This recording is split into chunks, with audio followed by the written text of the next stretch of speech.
Meus caros amigos e amigas, vocês estão no canal Espiritismo Explicado, eu sou Lazarino Barbo. Hoje vamos dar continuidade ao estudo da mediunidade com base no livro Estudando a Mediunidade de Martins Peralva. E nesta parte do estudo vamos fazer um estudo de um caso obsessivo relacionado a inimigos de vidas passadas que voltam para uma nova existência com graves processos obsessivos. Esta história foi retirada do livro Nos Domínios da Mediunidade, psicografado por Chico Xavier e escrito por André Luiz. Temos o caso de uma pessoa obsediada, o Pedro. E Martins Peralva diz: entreguemos assim a palavra ao assistente Aulus, a fim de que suspenda uma ponta do véu que encobre o passado do doente. A luta vem de muito longe.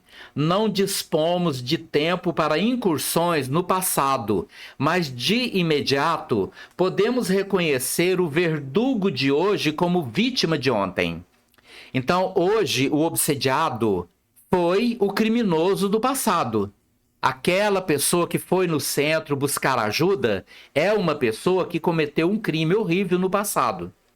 E agora ele chega no centro para pedir ajuda e ele está ali sendo a vítima exatamente de quem ele prejudicou numa vida passada.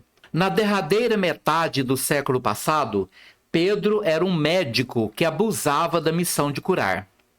Uma análise mental particularizada identificá-lo-ia em numerosas aventuras menos dignas. Ou seja, era um médico que trabalhava apenas pelo dinheiro e pelo seu egoísmo não se importava com ninguém. O perseguidor que presentemente lhe domina as energias era-lhe irmão consanguíneo.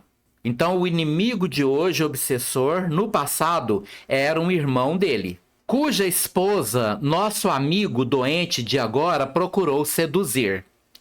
Para isso, insinuou-se de formas diversas, além de prejudicar o irmão em todos os seus interesses econômicos e sociais, até incliná-lo à internação no hospício, onde estacionou por muitos anos, aparvalhado e inútil à espera da morte. Observa a gravidade disso. Ele, além de seduzir a cunhada, ele usou de sua perspicácia e conhecimentos médicos para colocar o irmão num hospício, onde o irmão desencarnou completamente aparvalhado e inútil. Mas a vida não termina ali. E é aí que está o problema. Porque pensava ele, certamente, que o irmão morreria ali e a vida acabou sem problema. Eis aí um drama doloroso que, sem a menor sombra de dúvida, se repete aos milhares em todas as camadas sociais. Se pudéssemos vislumbrar o nosso e o passado de quantos buscam nos centros espíritas a solução de seus problemas físicos e psicológicos, identificar-nos-íamos diariamente com um número incalculável de casos semelhantes. Realidade absoluta. Nós vemos a pessoa ali, estamos ali para ajudar aquela pessoa, não temos nenhuma dúvida disso, mas nós não sabemos o que aconteceu com ela para chegar naquele ponto. O que ela fez, o que aconteceu na vida dela, até que ela chegasse naquela situação. De maneira geral, é comum nos penalizarmos somente do encarnado, a quem impensadamente situamos como vítima. Muitas vezes a pessoa chega no centro pedindo ajuda, ela está encarnada. E é um erro pensar que aquela pessoa, por estar encarnada, que é a vítima. E o inimigo espiritual é o culpado. E às vezes não é bem assim. Não existem inocentes numa situação como essa. O carinho dos médiuns normalmente centraliza-se quase sempre no companheiro que bateu a porta do centro. Os componentes do grupo, com honrosas exceções, também se compadecem quase que exclusivamente dos encarnados. Então, quando vai atender o espírito comunicante nas reuniões mediúnicas, muitas vezes os médiuns, os trabalhadores da casa, pensam, olham para o encarnado como o coitadinho da história E às vezes se cai na situação de olhar para o espírito desencarnado como o cruel perseguidor, aquele que é o mal, sendo que às vezes pensamos que o encarnado é o bonzinho, e nós não sabemos qual é a verdadeira história. Não temos o conhecimento disso. Por isso vale aqui a premissa de Jesus, não julgar de maneira alguma, porque se julgarmos já neutralizamos a nossa capacidade de ajudar. Entretanto, o conhecimento doutrinário, fruto do estudo e da meditação, tem o dom de despertar igualmente os nossos cuidados e atenções para os habitantes do mundo espiritual. Ou seja, não julgar ninguém, porque nós não sabemos a verdadeira história, não temos o conhecimento da verdadeira história, não temos o conhecimento das verdadeiras histórias. A observação de casos iguais aos de Pedro compele-nos certamente a polarizarmos as melhores vibrações para aqueles que, por não se terem ajustado ainda à lei do amor, insistem em fazer justiça com as próprias mãos. Ou seja, o obsessor ele quer justiça às vezes, mas justiça com as próprias mãos. Ele quer vingança. E neste processo de vingança, ele vai se destruindo à medida que o ódio intensifica em sua mente. Então, tanto um quanto o outro precisam de ajuda. Precisam de amparo, precisam de carinho, precisam de amor, precisam de proteção. Quantos de nós que hoje transitamos pelo mundo guardando o relativo equilíbrio, deixamos no ontem desconhecido uma vertente de lágrimas e aflições, um oceano de amargura, como antigas personagens de crimes inomináveis, em nome da fé ou do amor menos digno, nos quais fizemos companheiros do caminho sorverem, até a última gota, a taça de fel de indescritíveis sofrimentos, destruindo-lhes impiedosamente a paz e a felicidade. Verdade absoluta, muitas vezes nós nos olhamos e não vemos, quando julgamos alguém, falamos, essa pessoa merece ser punida, merece ir para a cadeia, merece pena de morte. Quando nós tivermos acesso às nossas lembranças de quem fomos em vidas passadas, provavelmente nós nos envergonharemos ou envergonharíamos, dependendo da situação, de nossas atitudes ao julgar e condenar atitudes dos outros, das quais nós não conhecíamos a verdadeira natureza, nem por onde passaram, nem quais foram suas motivações diante de seus próprios crimes.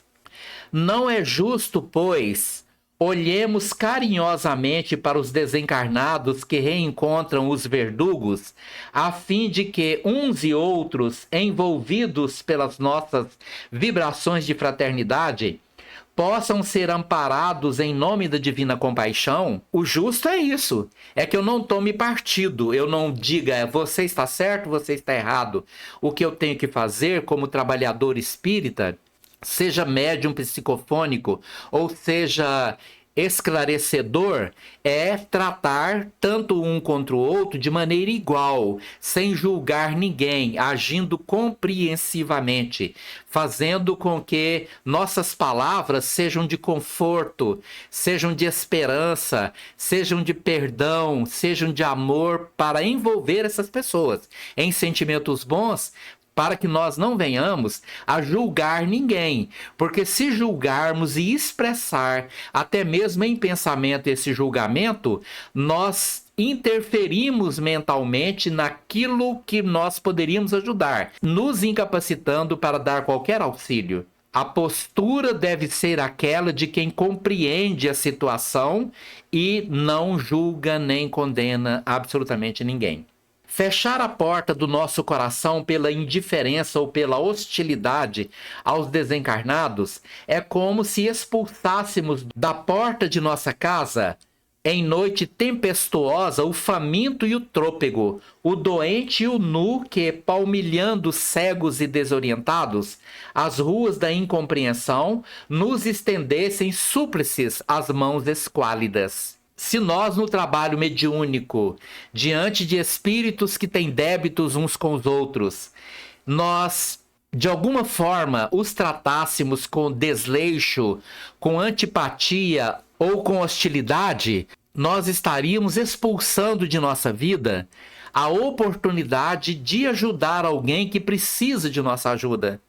Por isso, nossos pensamentos e nossos sentimentos precisam estar muito firmes em auxiliar as outras pessoas sem julgar, sem condenar absolutamente ninguém.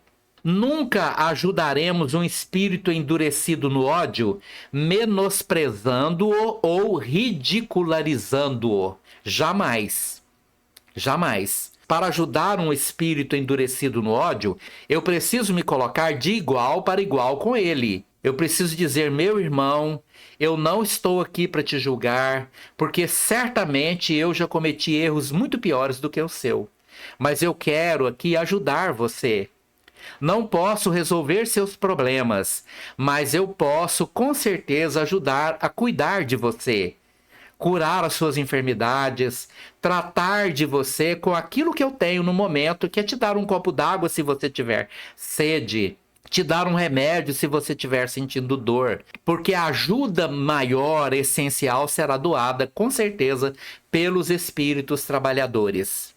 Não será pela ironia ou pelo assinte que o ajudaremos. Não será a tentativa de discutir com ele, bater boca, dizer, meu irmão, você está errado.